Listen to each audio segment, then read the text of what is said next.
Isto é o peso do conhecimento dos livros que nós vamos utilizar durante toda a nossa trajetória. Não preciso guardar aqui. Hoje, então, eu vim te falar de tudo que nós vamos usar. Bem claramente. Me livrei do peso. Mas a nossa referência básica é sempre o Guidorizi. Guidorizi, não? Guidorizi é a referência fundamental do livro, num curso de cálculo, né? Então, né? Assim como foi, é o principal que eu uso, né? Então aqui, a pilha aqui, ó, a pilha de coisas que eu uso. Não é tudo que você precisa. Você não precisa comprar. Eu sei que você não pode ir na biblioteca, né? Eu sei que você está preso em casa. Mas então eu vou te mandar materiais. Eu vou te mandar. Isso daqui é o que eu uso em casa, né? Eu tenho muito livro. Acho que eu posso até te mostrar aqui, né? É muito livro que eu tenho. Então, basicamente, eu te mando materiais em PDF, né? Então eu vou mandar listas de exercícios. Isso daqui é a minha fonte inspiradora. Então, assim, a primeira coisa, né? Nossa referência principal né? Guidorizi. Peraí, deixa eu puxar um caneta. Eu sumi da tela. Oi, estou aqui. Bom, Guidorizi.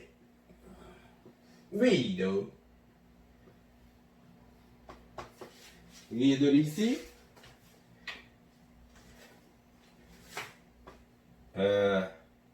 Um curso de cálculo.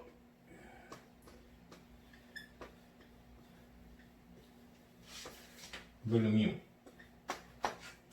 1. Né? Ok?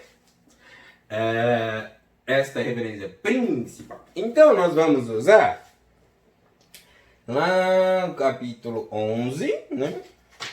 Capítulo 10, né? Capítulo 10, né? Lá no capítulo 10, 11, né? Essa parte mais assim, né?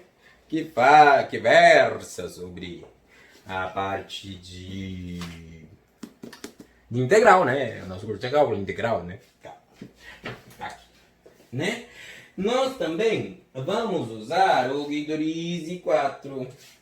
Não tá em algum lugar aqui meu Guidorizi 4. Opa, não posso sair da cena, né? Tava em algum lugar no meu quarto. O Guidorizi 4 também nós vamos usar. Porque o volume 4 é a parte que fala de séries. E o volume 2 também, que fala da parte de imprópria. Tá bom? Agora, outro importante para nós é o Stewart. Stewart. Né? Stewart. Sir James Stewart. Pra quem não sabe, James equivale a Thiago em português. Thiago, não sei. Em algum momento, James virou Thiago. James, Thiago. James, Thiago. Cálculo. Volume 1. Né? Isso daqui a gente também usa, né? Isso daqui é muito bom, porque ele é muito rico em exemplos aplicados, né? Então, se o Guidorizi, ele compreende a nossa parte teórica, o Stewart compreende a nossa parte aplicada. Ele é muito bom em exemplos práticos, né? Vou por aqui. Né? Bom, tem esse livro daqui, né? Mas isso daqui não é uma referência principal, é uma referência de apoio, que eu uso para tirar alguns exercícios, que é o cálculo A. É o da Fleming.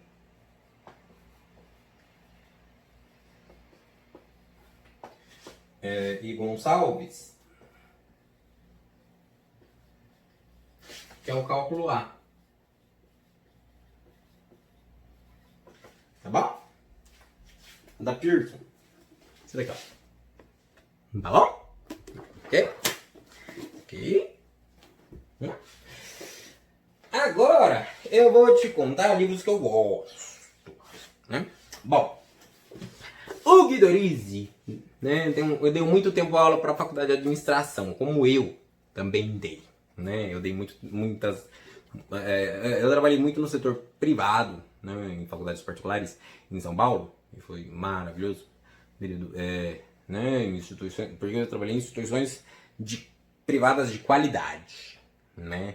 Tem instituições privadas muito sérias, né? E eu tive a honra de sempre trabalhar em boas. E ele fez, né? E ele até comenta nesse livro que ele gostou muito de dar aula para a faculdade de administração. Então, aqui é de onde eu tiro alguns exemplos lá quando eu falei aplicações em ciências sociais aplicadas. Porque uma administração é uma ciência social aplicada em economia, essas coisas. Isso daqui me enriqueceu muito. Assim como alguns livros de economia, né, que eu tenho. Né? Eu tenho muitos livros de economia aqui, né? Porque eu dei muito tempo aula em faculdade de economia, né? Então, aqui, matemática para administração, Guido Risi. E vocês... Guido Risi. E vocês têm que saber um pouco disso, né? Mas do ponto de vista moderno, não de quadro, assim, né? Vocês têm que saber gestão. Vocês têm que saber como aplicar matemática à gestão. Porque se vocês estão se formando para ser engenheiros, né? Vocês vão trabalhar numa empresa.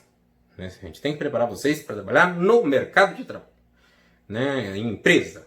Então vocês vão ser engenheiros, né? Vocês, né? Se tudo der certo na vida, graças a Deus, tomara a Deus, né? Então vocês, né, vão ocupar um cargo, né? Vão gerir pessoas. Então vocês têm que aprender a lidar com administração, com gestão, saber dialogar, né? Saber fazer esse tipo de coisa, né? Saber lidar com gestão, com a matemática, né? Com economia. Tem que saber bem os princípios de microeconomia, os fundamentos, né? Tem que entender bem isso. Senão não adianta. Não pensa que é chegar lá e ficar só na parte técnica, não. Não basta ser um engenheiro técnico. Você tem que entender das coisas, tem que ler, você tem que abrir a cabeça. Open your mind, né? Open your mind, né? Pensa fora da caixa, né? Você tem que entender da administração, tem que saber de gestão, né? Porque você não pode pensar que você vai ser um engenheiro, um engenheiro cabeça quadrada, um engenheiro bitolado, não. Você tem que dialogar. Entendeu? Se você quer ser um líder, tem que ler sobre liderança, né? Tem que pensar do ponto de vista assim, ó, eu pretendo entrar numa empresa grande, numa multinacional. Então, pensa que você vai trabalhar, né? Como você vai, né, se portar. Né? Porque se você ficar um engenheiro bitolado, exatoide, depois, como é que você vai dialogar com os seus colaboradores, né, com os colaboradores, com os outros diretores, como é que você vai levar um relatório, né? Você tem que se apresentar, né? Como é que você se apresenta numa reunião de diretoria, né? Tem que versar, né? Tem que aprender. Né? Tem que aprender elementos de administração bem. Não é só um semestrezinho, não. Tem que aprender mais. E aí é você. Né? Você tem que buscar. Tá bom? Né? Essa é a dica que eu dou como professor. Essa é a minha dica. Como professor que trabalhou 10 anos em faculdade de administração, economia, contabilidade e gestão. Tá bom? Isso é buscando o melhor para ti. Né? Uma sugestão de alguém, de um professor. Né? O único que te dá sugestões na vida é professor. Porque ninguém mais te dá boas sugestões na sua vida. Né? Os outros. Não pense que alguém, um chefe, ninguém vai te dar sugestão. Só um professor te dá sugestões. Tá bom? Então, matemática para administração.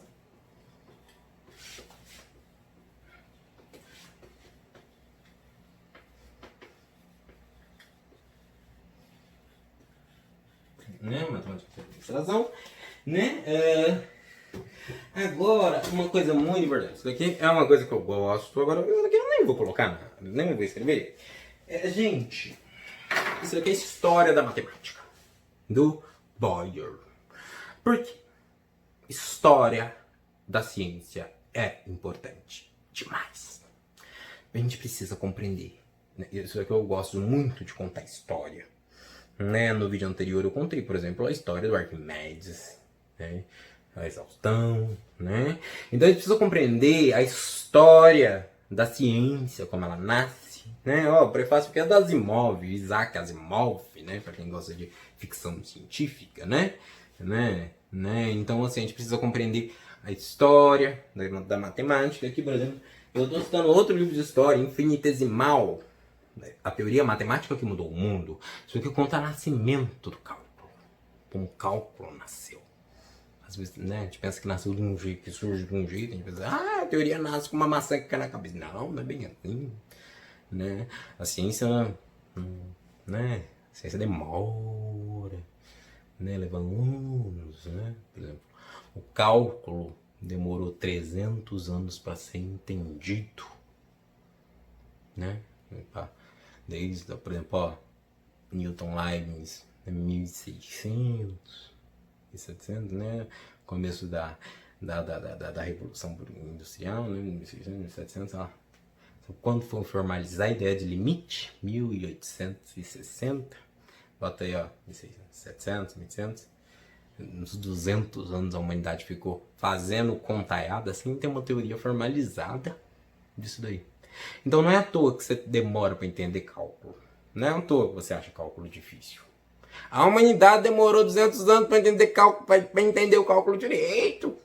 Ficaram fazendo conta assim, deixa pra lá, é infinitésimo, infinitésimo, chamava-se de infinitésimo, essa coisa de, para todo epsilon existe um delta, para todo epsilon existe um, sabe esse negócio que a gente fala hoje, que você aprendeu lá em cálculo, para todo epsilon existe um delta, cálculo x, menos x0 menor que epsilon, delta, então f de x menos 0, bom, se módulo de x menos x0 menor que delta, então módulo de fx menos 0 menor que epsilon. Sabe essa oração sagrada do cálculo?